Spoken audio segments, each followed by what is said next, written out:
Hello，又係我 Harris 啊。今日我嘅片介紹嘅就係 Switch 最好玩嘅遊戲。我喺50隻裏面揀選咗幾隻我覺得好好玩嘅遊戲。睇啦，呢隻馬里奧賽車8豪華版，呢隻係玩賽車嘅，好好玩㗎。接出嚟就有呢隻係講可以2個人或者1個人玩嘅雙人冒險遊戲，超好玩。一開始你搭船同一個人會去因為去探索歷險家，一開始你係歷險家嚟嘅，之後你就會因為唔知有一隻惡龍會出現咗喺度，之後因為原本有一隻化石嘅龍仔嘅，佢就會出嚟救你，就係咁啦。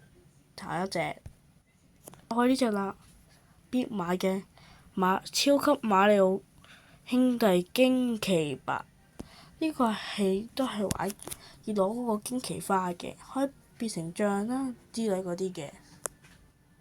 下個就係呢個超級馬里奧奧德賽，呢個就係要1個人或者2個人都可以嘅，係歷險。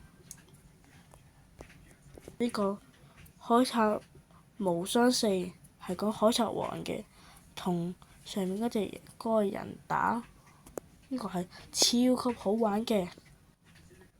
下個就係呢個啦，寶可夢傳說阿爾宙斯就係講緊1個人去冒險，中途要捉好多寶可夢去打人之類嗰啲啦。